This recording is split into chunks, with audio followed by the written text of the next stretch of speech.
Pada hari ini kita mulakan dengan kaedah yang ke-8 dalam Qawaidut Tasawuf, hakikat tasawuf dan segala kerosakannya.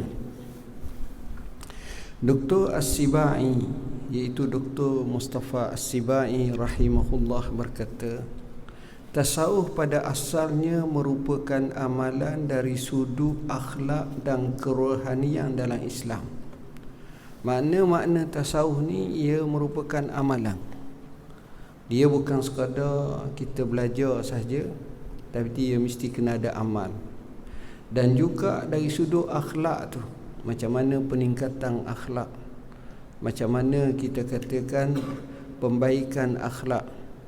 Dan akhlak manusia ini sebagaimana kata Al-Imam Al-Ghazali rahimahullah, sebagaimana rupa parah kita ada comel ada tak comel, maka begitu juga akhlak ada comel ada tak comel, ada mulia ada tak mulia. Itulah maksudnya. Ini merupakan tasawuf para sahabat dan tabi'in. Zaman dulu penekanan kepada amalan dan akhlak. Nabi tengok Asyaj ibn Qais radhiyallahu anhu, Nabi puji bila Nabi tengok dia. Nabi kata, inna fika khaslataini yuhibbuhum Allah. Sesungguhnya pada kamu wahai Asyaj ibn Qais ada dua sifat yang Allah amat suka. Apa dia? Al-hilmu wal-ana'ah. Hilmu dengan makna seseorang itu ada sifat jati diri, lemah lembut, kasih sayang. Wal-ana'ah dengan makna itu dengan makna tenang, tidaklah gopoh, tidaklah pemarah, tidaklah pendendam, dan dia tetap macam itu. Kemudian kata dia, ditimpa musibah dengan 3 kerosakan yang menyebabkannya, yakni tasawuf, maka rosaklah umat Islam.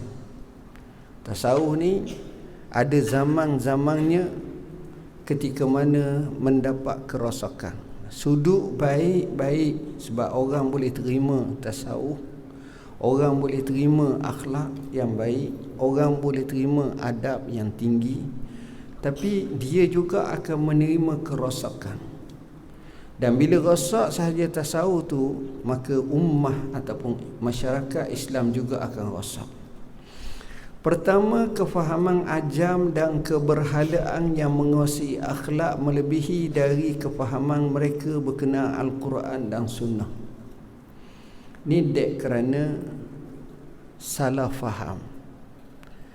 Apabila diberi sebuah kefahaman yang tidak diasaskan kepada Quran dan hadis dan nampak sangat menyimpang, bertentangan antara dia dengan Quran dan hadis tu, dia beri dengan istilah-istilah yang tak betul. Sebagai contoh, cuba menafsirkan mengikut hawa nafsunya tentang huruf-huruf muqatta'ah. Apa makna huruf muqatta'ah? Alif lam mim, yasin dan semua. Kadang-kadang tafsiran itu bukalah mana-mana tafsir yang muktabar, tak temu pun. Bahkan dia termasuk dalam batiniyah yang tak betul. Jadi di sini dia mengikut, dan apa yang ditafsirkan mengikut logik dia sahaja, mengikut akal dia sahaja. Yang orang Arab sendiri, ulama sendiri, yang alim sendiri tak faham pun cara tafsir macam itu, memang menyanggah sungguh-sungguh. Jadi takkanlah begitu. Para sahabat tak kata begitu, para tabi'in tak kata begitu, para ulama yang masyhur seperti Imam Syafi'i pun tak kata begitu, tiba-tiba dia kata begitu. Ini adalah tidak benar. Kedua, jahil dengan hukum-hukum syarak pada perkara-perkara fardu, wajib dan adab-adabnya. Masalah hukum syarak yang zahir pun kadang-kadang mereka jahil. Masalah sembahyang, masalah bacaan dalam solat, masalah adab-adab yang terkait dengan hukum-hukum syarak, dia jahil. Bila dia jahil, dia bercakap ikut hawa nafsu dan ikut kejahilannya. maka ghasak seperti ini. Ya, ini yang kita baca, yang kita bincang, sebagaimana kata Sayyidina Ali radhiyallahu an, qasama ala zahrisnani, yang menyebabkan belakangku itu ghasak ataupun sukar, ditimpa dengan bala ni, ada dua golongan. Golongan yang pertama, alimun mutahattikun, orang alim tapi dia melanggar secara zahir hukum-hukum syariah. Dia buat ikut dia je. Yang kedua, yang parah juga, wajahilun mutanassikun, dia jahil tapi dia mengikut hawa nafsunya, dan dia kuat nak ibadat, tapi dia jahil. Syekh, cara nak masuk syurga mudah, kita tahlil sebanyak ni. Bukan tak betul tahlil, tapi bukanlah bermakna pengabaian yang lain. Saya pernah bertemu dengan seorang wanita, ni cerita lama. Dia salah satu pejabat selepas saya ceramah. Dia cerita keluarga dia, kerana asyiknya zikrullah, setiap malam pergi tempat zikrullah. Anak bini keluarga tak diheraukan lagi. Zikir punya zikir kadang-kadang balik sampai pukul 3 pagi. Biasa, bagus, bukan tak bagus.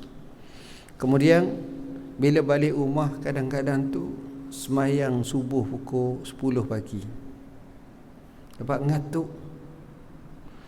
Akhirnya dia tanya tok guru dia, macam mana tok guru macam ni. Tok guru dia kata, jangan bimbang. Dengan zikir kepada Allah yang kamu lakukan semalam itu menghapuskan dosa kamu, kelewatan kamu semayang subuh tadi. Sekali bolehlah tertidur. Kalau banyak kali orang panggil cari nyakit, tak betul dah tu.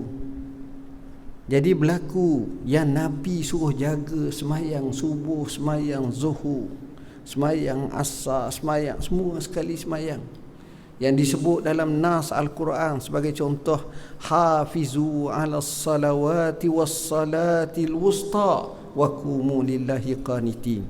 Kamu peliharalah semayang-semayang dan semayang pertengahan, dan bangkitlah kamu, tunaikanlah ibadat kamu bersama dengan orang-orang yang taat kepada Allah, baik semata-mata kerana Allah. Yang ketiga yang merasakkan tasawuf ini, menggunakan tasawuf sebagai pekerjaan bagi mereka yang ingin mendapat dan meraih kemasyhuran dan harta bagi yang mencintainya. Macam-macam yang berlaku. Wal-iyazabillahi min zalik. Kalau ini berlaku, sebenarnya ada perkara yang pincang. Jadi akhirnya bukan sekadar bertewah zikir, tapi lebih parah daripada itu, kadang-kadang mereka dapat mengumpul harta dengan sebanyak-banyaknya, mencari kekayaan dengan sebanyak-banyaknya, dan akhirnya ia menjadi jambatan atau tangga ke arah kekayaan, kejayaan seumpamanya. Kita baca sejarah Imam Al-Ghazali, jauh beza tuan-tuan. Kita baca sejarah tokoh-tokoh yang hebat, jauh beza. Bukan semua orang tasawuf miskin, tapi ramai juga orang tasawuf yang kaya. Tapi kita tengok kaya dia guna untuk infak fi sabilillah dengan sebanyak-banyaknya. Itu bezanya. Baik. Lebih teruk dari semuanya ialah apabila tasawuf tersebut mempunyai semua ciri-ciri tiga di atas. Dia kefahaman yang menyalahi, kefahaman ajam. Kedua, jahil tentang hukum-hukum.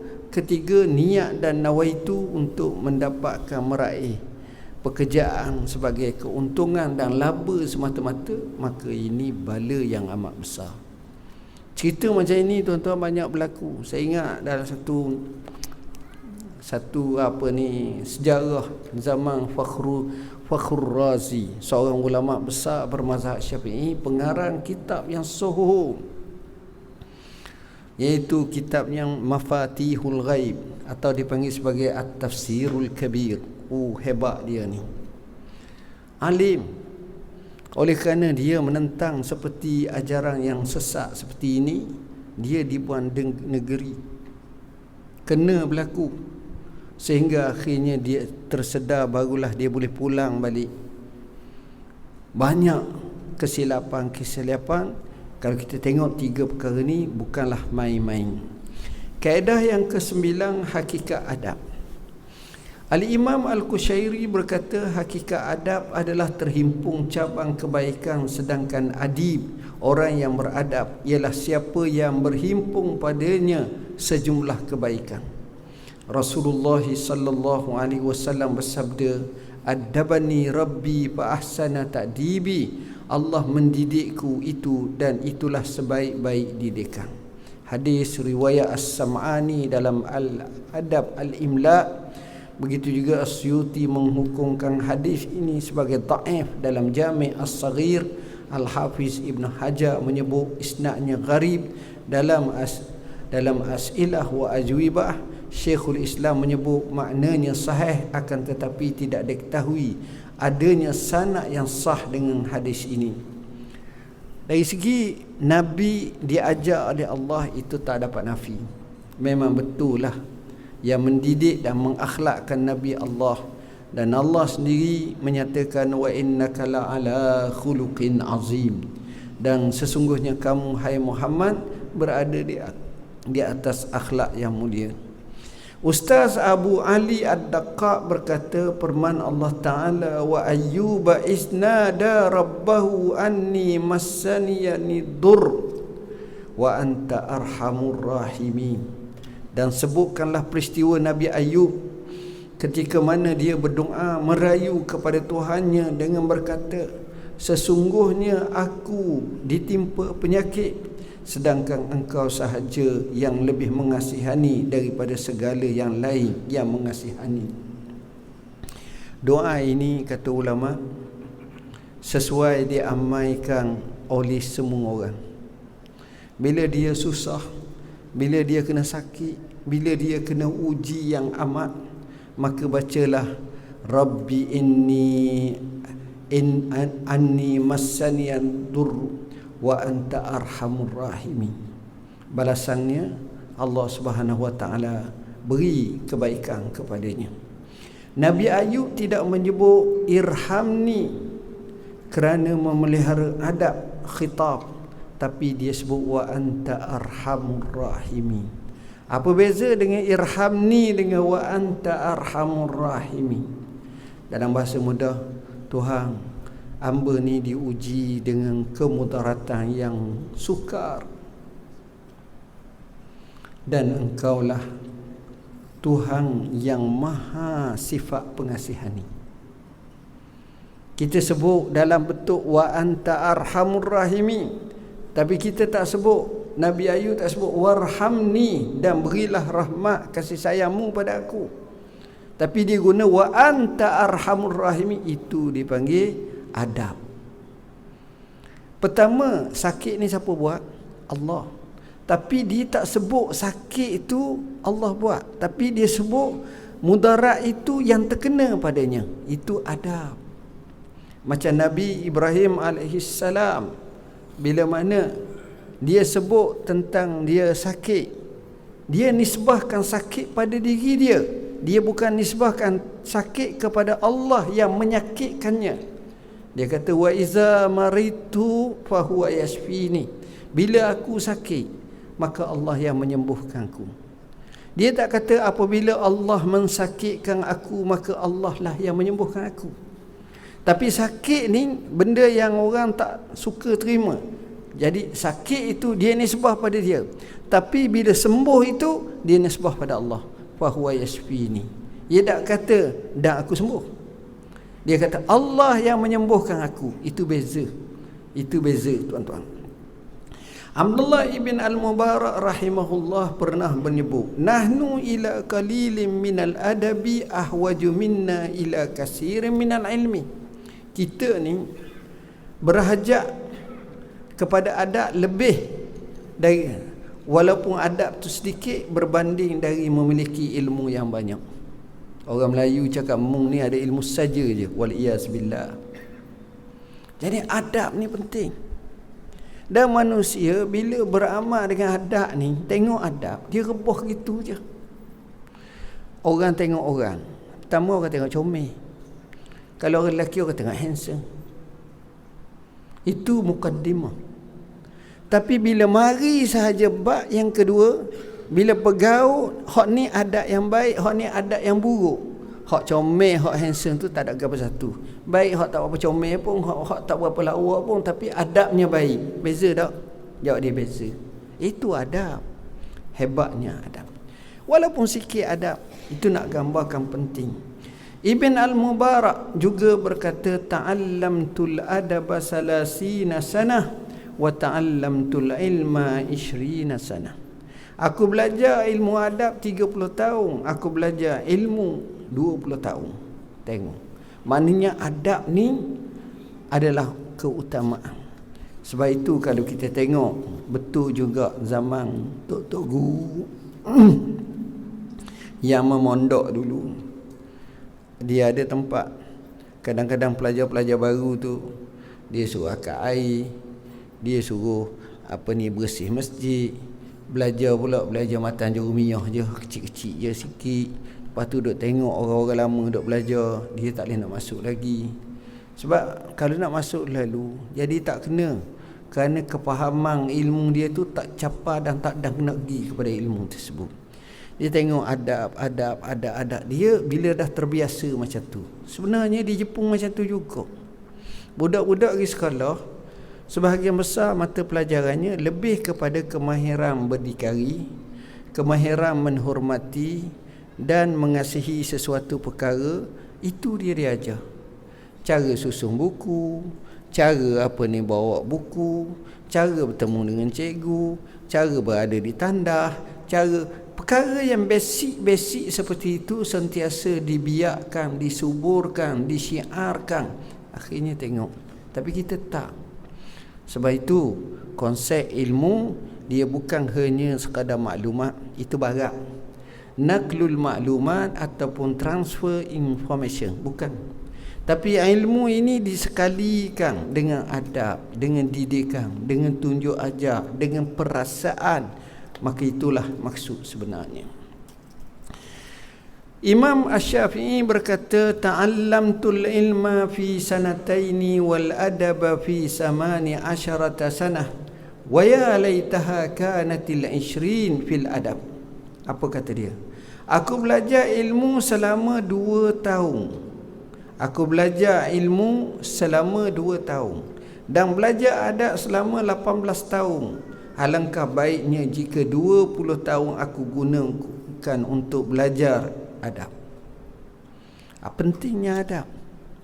Imam Al-Ghazali rahimahullah, dia karang buku termasuk dalam Ihya Ulumuddin, Kitabul Adab. Ada kitab adab dan ada adabu talibil ilmi, adab menuntut ilmu, dan disyarahkan oleh ulama-ulama seperti Al-Ajurri, seperti ulama-ulama yang lain. Kemas semata-mata nak cerita tentang adab, sebab kita tak nak orang belajar ni muflis adab.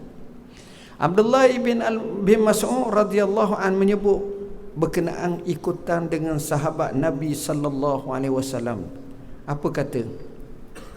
Man kana minkum muta'assiyan falyata'assa bi ashabi Muhammadin sallallahu alaihi wasallam. Fa innahum kanu abarra hadhihi al-ummati quluban wa a'maqaha 'ilma wa aqallaha takallufa wa aqwamaha hadiyan wa ahsanaha hala qauman ikhtarahumullahu ta'ala li suhbati nabiyhi sallallahu alaihi wasallam fa'rifu lahum fadlahum wattabi'uhum fi asarihim fa innahum kanu 'alal hudal mustaqim. Siapa yang ingin mengambil contoh, maka contohilah dengan sahabat-sahabat Rasulullah SAW. Ini kerana mereka sebaik-baik ummah ini dari sudut hatinya dan sedalam-dalam ilmu. Memang dah kita baca. InsyaAllah kalau ada rezeki akan datang, kita boleh tengok, baca kehidupan sahabat seorang-seorang yang baik-baik yang kita dapat ikut. Sedikit sahaja takalluf. Apa makna? Dia tidak membebankan. Dia tak macam kita kau ni nak perfect. Dia tak. Dia kalau bab dunia ni, dia rekah-rekah je. Dia macam nak layan tetamu. Kita kau Allah susahnya nak layan tamu. Tak, dia mudah. Okey, apa yang ada setakat tu. Tak ada zaman sekarang. Okey, jom kita pergi kedai jamu. Itu je zaman sekarang. Nak sedia ni sampai 3 hidangan siapa ni. Letih orang. Zaman sekarang nak perfect macam tu. Baik. Sedikit sahaja takalluf, seteguh-teguh pemegang petunjuk. Dia ikut betul sunnah Nabi. Sebaik-baik keadaan, Allah pilih mereka untuk bersahabat dengan Nabi sallam. Menegakkan agamanya, maka ketahuilah tentang mereka dan kelebihan mereka. Ikutlah jejak langkah mereka. Ini kerana mereka mengikut petunjuk yang lurus. Allah sebut jaminan radhiyallahu anhum wa radu'an. Allah redha pada mereka dan mereka redha pada Allah. Itu kedudukan mereka. Bukan bermakna mereka maksum, tidak, tapi mereka jauh lebih baik daripada orang-orang yang lain.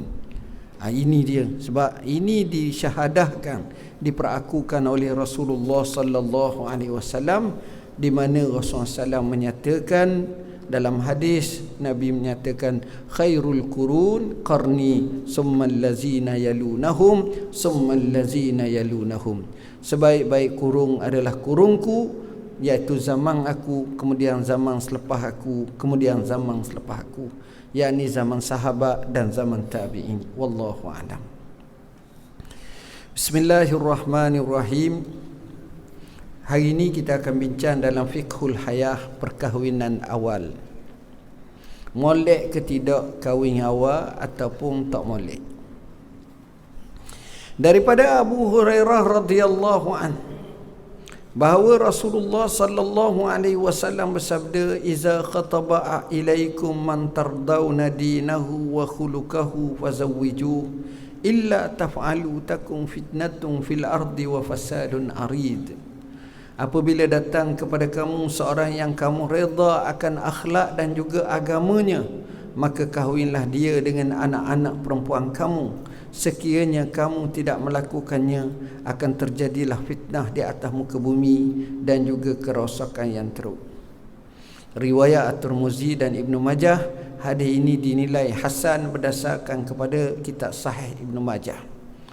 Syekh Abdul Rahman Mubarakfuri menyatakan bahawa sebab terjadinya fitnah, kenapa Nabi sebut fitnah dan kerosakan, kerana jika kamu tidak menikahkan anak perempuanmu kecuali kepada orang yang mempunyai harta atau pangkat sahaja, maka akan kekal ramai perempuan-perempuan yang tidak akan berkahwin, dan akan ramai lelaki yang hidup tanpa isteri, dan akhirnya akan banyak terjadi fitnah perzinaan. Aib tersebut juga boleh menimpa para wali pernikahan sehingga menimbulkan fitnah dan kerosakan, iaitu terputusnya nasab, kurangnya kesalehan dan kurangnya sifat iffah, jati diri atau maruah yang menjauhkan daripada perkara yang hina. Tuan-tuan dan puan-puan yang dirahmati Allah, kalau kita tengok kahwin awal ni, terutamanya kalau kita tengok apa nilai yang utama yang kita nak. Nilai yang utama nombor satu, agama. Agama. Walaupun orang tengok harta, walaupun orang tengok benda lain lagi, tapi nombor satu nilainya agama. Bukan harta, bukan cantik, bukan itu pelengkap. Nabi sebut tunkahul mar'atu li arba', lima liha wali hasabiha wali jamaliha wali diniha faz bizati din taribat yadaka. Dikahwinkan wanita itu kerana 4 perkara: cantik dia, kerana keturunannya, kerana hartanya, dan kerana agamanya. Maka berkemenanganlah siapa yang kahwin kerana agamanya, maka berkuku dan berseluklah tanah kedua belah-belahnya. Mana puas hati betul. Tuan-tuan, disebut walaupun ada 4 ni, tapi hak akhir sekali dia kata faz. puas hati kerana agama. Tuan-tuan pernah tengok laki bini nampak comel belaka, jawatan besar belaka, kaya belaka, orang kata sekupuk dah, tapi tak bertahan kecuali 3 tahun je. Ada yang 2 tahun, ada yang 5 tahun. Berlaku tak macam tu? Berlaku. Jadi bila berlaku macam ni, macam mana ya? Kesian.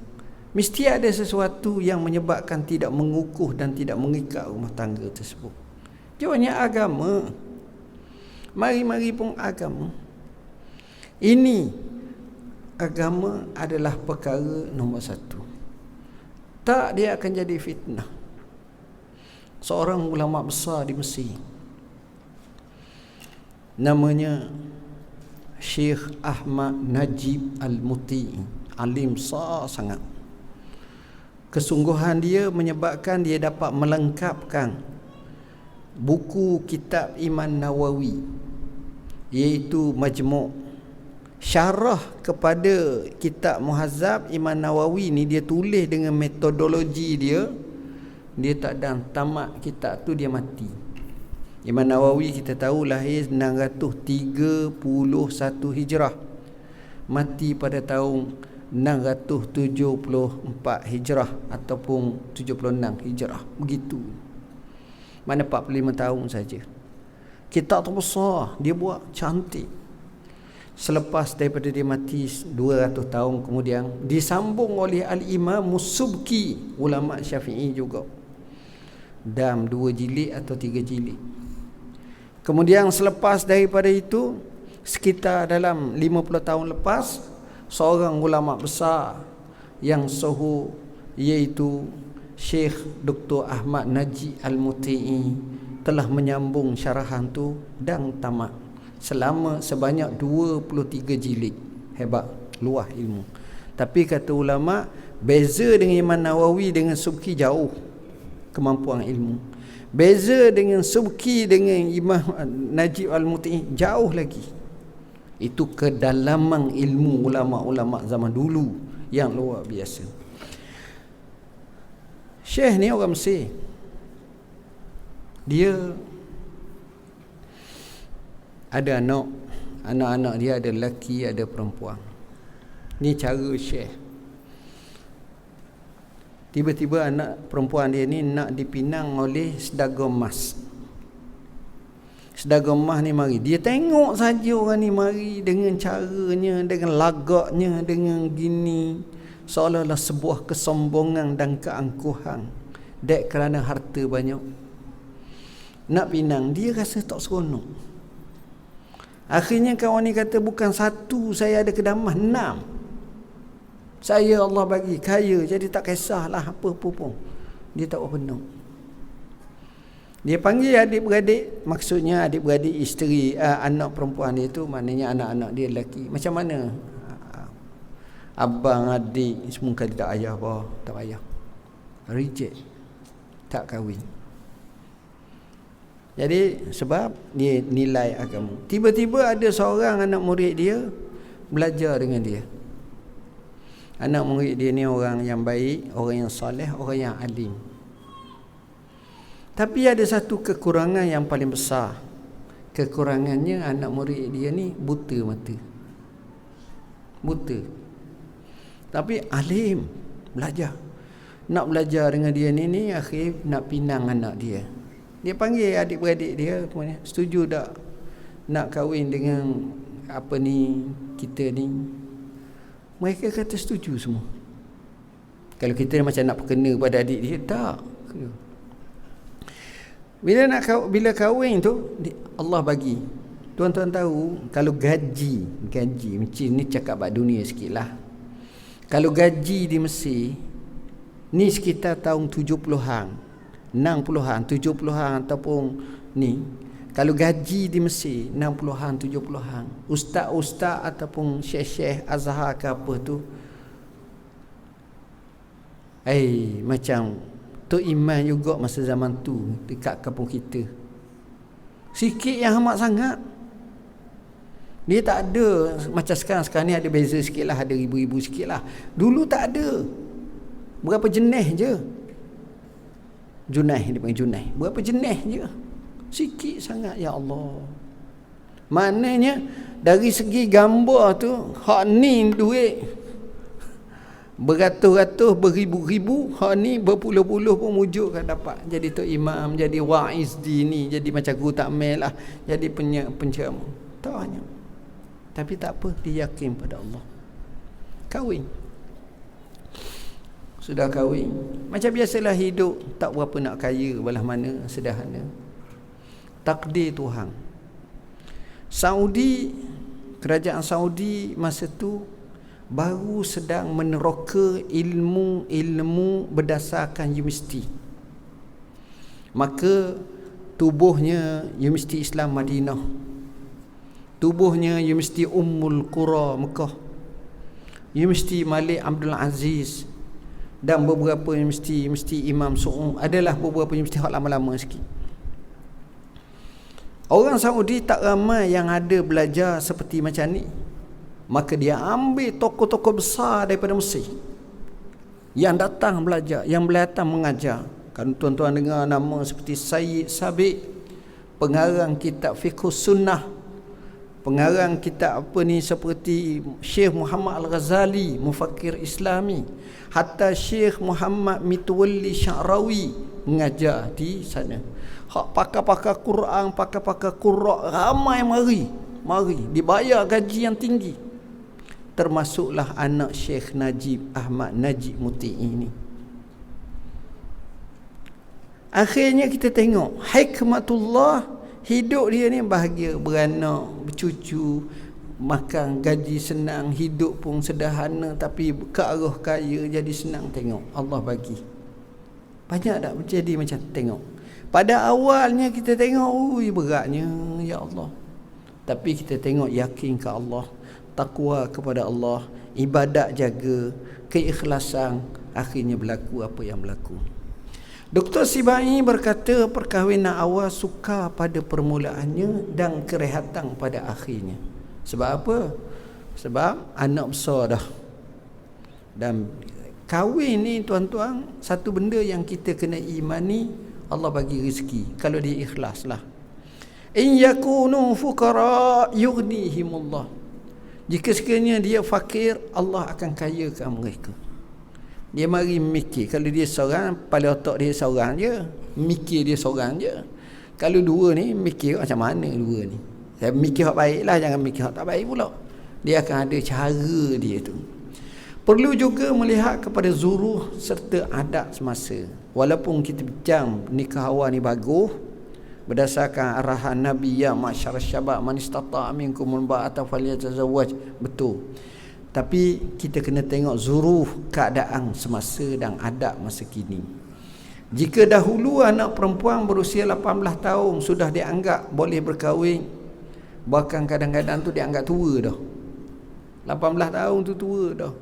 Bukan jauh sangat ni, zaman nenek kita je. Tanya dia, berapa umur nikah? 12 lah. Hak ni 13. Mak lewat sikit 16 dah. 16 lewat.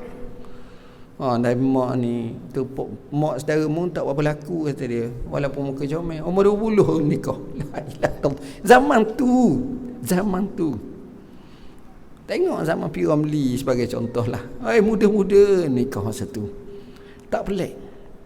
Ada kawan saya tu Arab, dia bertemu saya dari Saudi. Berapa anak? Dia sebut berapa, 10 ke 12. Kejut saya. Ramah. Muda. Dia kata saya ni nikah muda tak? Umur 16 ke 17 nikah dah. Hak lelaki. Mana perempuan pun lagi muda lah. Itu pun maknanya di Saudi ada juga jenis hak lama-lama tu dia pakai tradisi lama. Tapi sekarang ni banyak hak baru dah semua. Bila zaman sekarang pada usia 26, 27 bahkan 30 adalah perkara biasa. Tak pelik dah sekarang ni.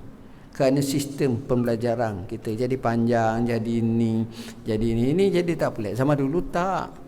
Zaman dulu sekejap je. Umon. Ini kerana anak-anak perempuan juga terbabit dengan pembelajaran sampai ke universiti dan mencari pekerjaan. Justru perkahwinan awal atau di usia muda berlaku, tetapi amat nadir, jarang dah sekarang ni. Juga isu kematangan dalam menghadapi cabaran semasa. Kadang-kadang kahwin awal ni tak matang. Tupang rumah mak, sehari tupang, 10 hari tupang, 4 bulan tupang, 14 tahun pun tupang lagi. Jadi susah lah mak ni. Jadi sentiasa macam tu.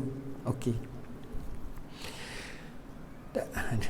Juga isu kematangan dalam menghadapi cabaran semasa serta rencam rumah tangga perlu kepada usia yang matang. Ini masalah juga.